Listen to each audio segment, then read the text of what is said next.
dessas 14, assim, o que dá para a gente dar um pouco mais de enfoque, né? A principal causa de morte foram as infecções por Streptococcus suis.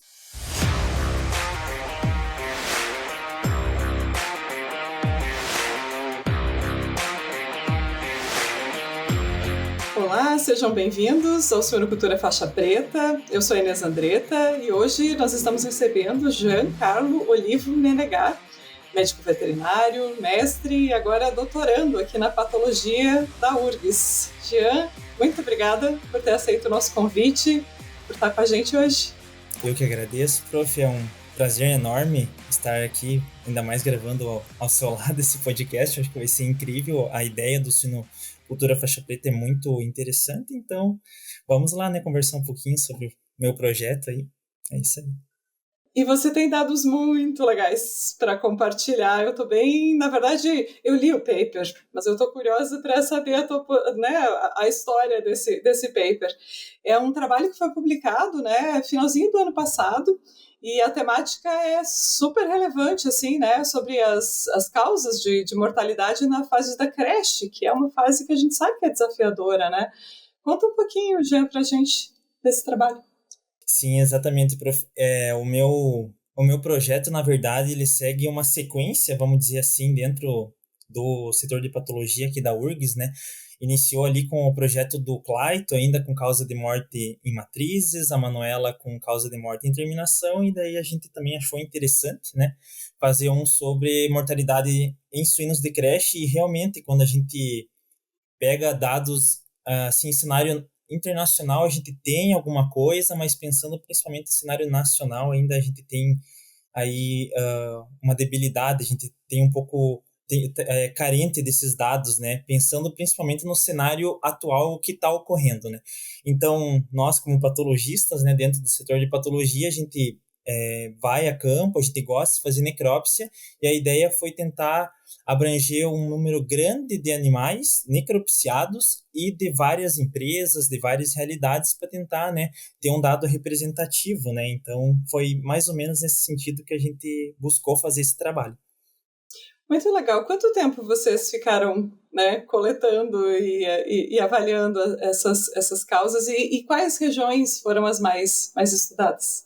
Essa pergunta é bem interessante, professora, por causa, assim, inicialmente a gente queria fazer um trabalho a nível nacional mesmo, já tinha granja certa em Goiás, a gente queria coletar no Paraná, Santa Catarina, Rio Grande do Sul, né, pegar vários polos de diferentes regiões do Brasil, só que a gente viu, assim, que não ia ter como, inclusive a gente até conversou com o Gustavo Silva, que é lá da IO, né, a gente queria mais ou menos ter um dado, assim, um número aproximado de amostras que nós ia precisar e tal, mas ele falou assim, olha, não tem como a gente representar todas as regiões, assim, teria que ser um número enorme de amostras, enfim, é melhor a gente fazer algo descritivo que também vai ter um mesmo valor no fim das contas, né? Então a gente selecionou somente o estado de Santa Catarina, e dentro de Santa Catarina, a gente tentou fazer uma análise de diferentes situações e de diferentes empresas. Então, a gente selecionou 18 crechários que correspondiam a 10 diferentes sistemas, que eram tanto integradora, como cooperativa, como produtores independentes. E dentro desses crechários, a gente, então, fez as coletas.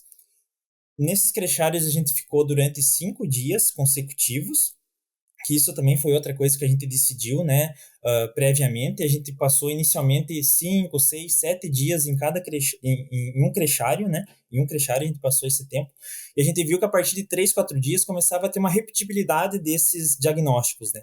Então a gente colocou assim, vamos ficar 5 dias, porque daí a gente consegue analisar um número maior de crechário para no fim ter uma maior abrangência de crechários, no caso, para pegar diferentes situações. Então, a gente passou 5 dias em 18 crechários de 10 diferentes empresas, né? E necropsiamos todos os animais que morreram durante esse tempo. Dá algum trabalho isso, mas vale a pena, porque os resultados são muito legais. Quer contar um pouquinho para a gente, Jess, o que vocês encontraram nessas causas de mortalidade? Com certeza, prof. Assim, a gente elencou, a gente conseguiu achar 21 causas de mortalidade. E dessas 21 causas, a gente elencou as 14 principais delas para colocar no artigo, né? Para que com 14 causas, o artigo já ficou por si só extenso, né? Nós tentamos concentrar nessas 14, e daí a gente, então, a partir de tanto necrópsia, histopatologia e análise microbiológica, principalmente, mas também quando é necessário, a gente fez PCR e também Uhum. a análise imunistoquímica. Nós chegamos a 14 principais causas. Dessas 14, assim, o que dá para a gente dar um pouco mais de enfoque, né? A principal causa de morte foram as infecções por Streptococcus suis, né? A gente colocou dentro de um grupo somente as infecções por Streptococcus suis, que representou 21% das causas de morte, seguida das policerosites por Glasserella parasuis, principalmente, enterite atrófica crônica, e daí as causas entéricas, né, salmonelose e colibacilose, né? E uma causa que também chamou a atenção, né, duas no caso, foram as pneumonias. A pneumonia por influenza, por exemplo, ela foi a quinta causa de morte do nosso trabalho.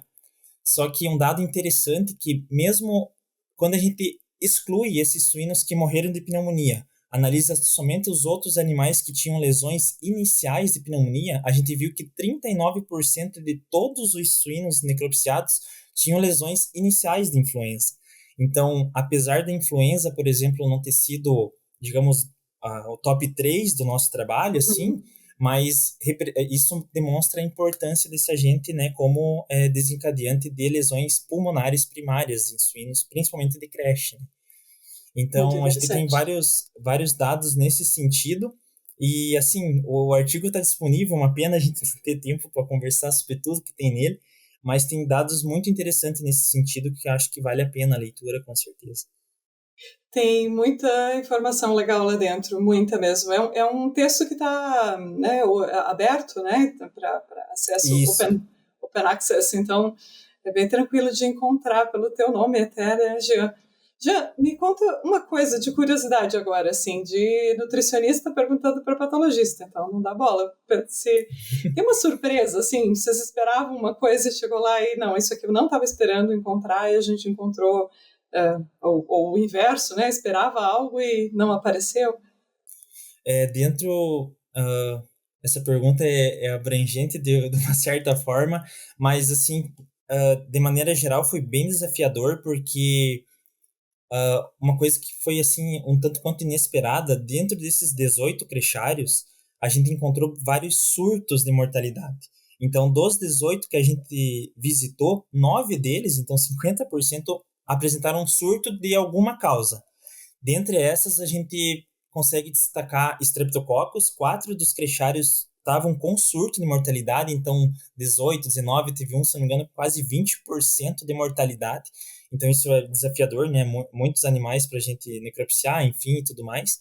Teve surto de salmonelose e tudo mais, mas isso também demonstra a importância, né, por si só, do exame necroscópico, né? Se tu for pensar assim, olha, o trabalho do Clayton, só com análise de animais mortos, a gente não selecionou animais assim doentes, a gente só pegava os que morriam. Ele chegou a 96% de resultados conclusivos das causas de morte. A Manuela chegou a 95%. No meu trabalho, no nosso trabalho, no caso, né, porque a gente não faz sozinho, a gente chegou a 94% de resultado conclusivo, né? Então, assim, mesmo pensando que a maioria dos diagnósticos era de causa infecciosa, a gente conseguiu mesmo com o animal morto, com o animal que estava medicado, com o animal que já estava morto, vamos dizer assim, há 12, até às vezes 14, 15 horas, a gente conseguiu chegar ao diagnóstico na maioria dos casos. Então, acho que isso é um ponto muito positivo do nosso trabalho e demonstra a importância, né, do exame necroscópico, né? Muito legal. A DSM Firmenich pode ajudá-lo a preparar, proteger e apoiar a resiliência dos seus leitões, fornecendo experiência local em suínos e soluções completas e personalizadas para ajudá-lo a concretizar a sua visão. A DSM Firmenich está moldando o futuro dos cuidados com suínos. Ele foi feito em Santa Catarina, você comentou lá no início que, né, a vontade inicial era fazer uma coisa abrangente. Você vê os resultados que vocês encontraram, é possível transpor ele também para outras realidades no Sul ou em outras partes aí do Brasil ou do mundo? Eu vejo assim, assim, diferente da avicultura, por exemplo, na avicultura a gente tem as granjas são bem padronizadas e tudo mais. Na suinocultura a gente está engatinhando, mas a gente tem, assim, dentro do Brasil um padrão, principalmente se a gente pensa em região sul do Brasil, tem um padrão de granja, assim, que a gente pensa, tem granja com piso compacto, granja que tem piso vazado, enfim, tem várias diferenças, mas a gente tem um padrão dentro do sistema. Então, pensando atualmente no que a gente vê na casuística do dia a dia, né? Porque aqui no laboratório de patologia a gente recebe muita amostra, né? E pensando nos resultados do nosso trabalho, é bem isso que a gente observa. Eu acho que dá sim para a gente extrapolar. Se for pensar nesse momento, hoje, nos últimos 2 anos, pelo menos, assim, a gente tem uma casuística muito importante de estreptococose, por exemplo, e que foi também a principal causa de morte do nosso trabalho.